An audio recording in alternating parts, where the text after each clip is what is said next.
بسم اللہ الرحمن الرحیم ان اللہ و ملائکتہ یصلون علی النبی یا ایہا الذین آمنوا صلوا علیہ وسلموا تسلیما اللہم صلی علی سیدنا مولانا محمد وعلی آل سیدنا و مولانا محمد وبارک وسلم وصلی علیہ الصلاۃ والسلام علیک یا سیدی یا رسول اللہ وعلی آلک و صحابک یا سیدی یا حبیب اللہ الصلاۃ والسلام علیک یا سیدی یا رحمۃ للعالمین وعلی آلک و اصحابک یا سیدی یا خاتم النبیین۔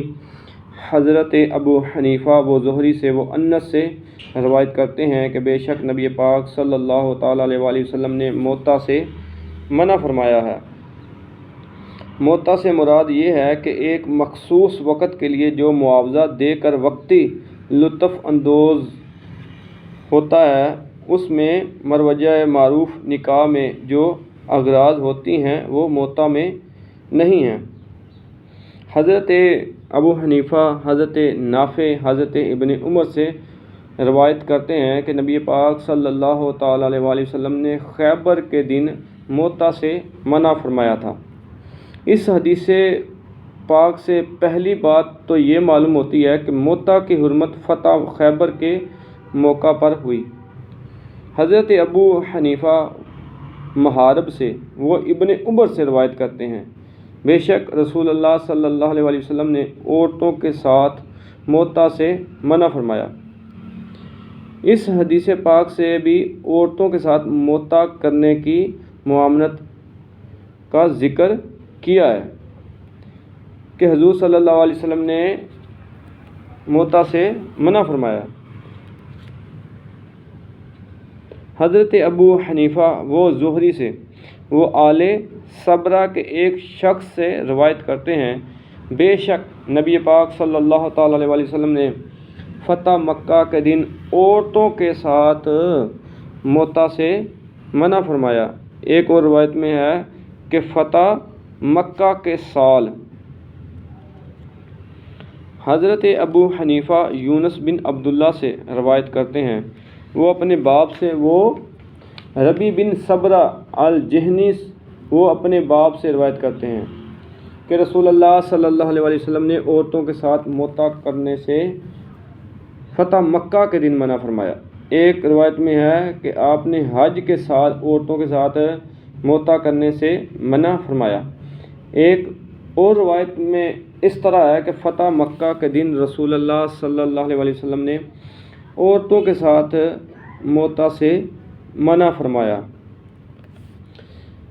موتا کی حرمت کے وقت کے بارے میں مختلف روایات ہیں، مگر بنظر عمیق دیکھا جائے تو ان میں تطبیق ہو سکتی ہے کہ فتح مکہ کا دن ہوگا، خیبر سے واپسی ہو، صبح کا وقت ہو۔ حقیقت میں سال تو فتح مکہ والا ہی تھا۔ خیبر والے دن یا فتح مکہ کے دن کے بارے میں مختلف روایات میں بھی تطبیق ہو سکتی ہے کہ پہلی مرتبہ خیبر والے دن اور دوسری مرتبہ فتح مکہ والے دن تاکید کے طور پر منع فرمایا ہو۔ بہرحال یہ روایات مختلف ہیں، لیکن یہ جو ان سے مسئلہ اخذ ہو رہا ہے، جو پتہ چلتا ہے وہ یہ ہے، جو سمجھنے کی بات ہے کہ نبی کریم صلی اللہ تعالیٰ علیہ وآلہ وسلم نے موتا سے منع فرما دیا ہے۔ اب اسلام میں موتا جائز نہیں ہے۔ حضرت ابو حنیفہ نافع سے وہ ابن عمر سے روایت کرتے ہیں کہ رسول اللہ صلی اللہ علیہ وآلہ وسلم نے غزوہ خیبر والے سال پالتو گدھوں کے گوشت سے اور عورتوں کے ساتھ موتا سے منع فرمایا۔ جو لوگ موتا کی حرمت کے قائل نہیں ہیں، وہ پالتو گدھوں کی حرمت کے تو قائل ہیں، اپنے مطلب کی بات کو قبول نہیں کیا۔ ان لوگوں کو چاہیے کہ پالتو گدھوں کا گوشت بھی کھائیں۔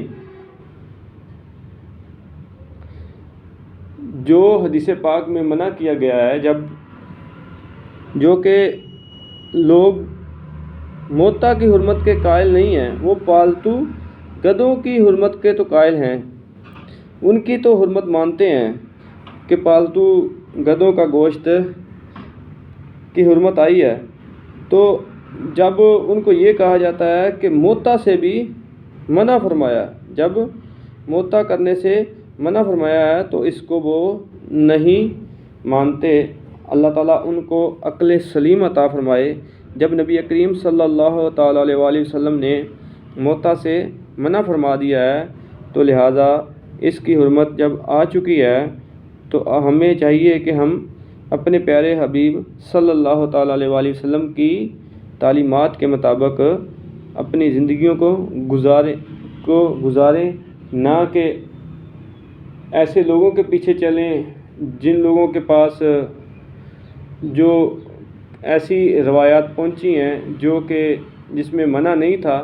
جب منع آپ صلی اللہ علیہ وسلم نے کر دیا، جب موتا سے منع کر دیا تو لہٰذا ہمیں چاہیے کہ ہم بھی انہی احادیثوں پر عمل کریں جس پر نبی کریم صلی اللہ تعالیٰ علیہ وآلہ وسلم نے منع کا حکم فرمایا ہے۔ لہٰذا ہمیں چاہیے کہ ہم اپنی عقلوں کے گھوڑے نہ دوڑائیں، بلکہ نبی پاک صلی اللہ تعالیٰ علیہ وسلم کے فرامین کے سامنے اپنی عقلوں کو، اپنے علم کو جھکا لیں، کیونکہ جو آقا کریم صلی اللہ تعالیٰ علیہ وآلہ وسلم کا فرمان ہے اسی کو ہمیں سامنے رکھ کر اپنی زندگی کو گزارنا چاہیے۔ جب ایک چیز اسلام میں منع کر دی گئی ہے تو لہٰذا اسی پر عمل کرنا چاہیے۔ اللہ تعالیٰ ہمیں اپنے پیارے حبیب صلی اللہ علیہ وسلم کی تعلیمات پر عمل کرنے کی توفیق عطا فرمائے، آمین۔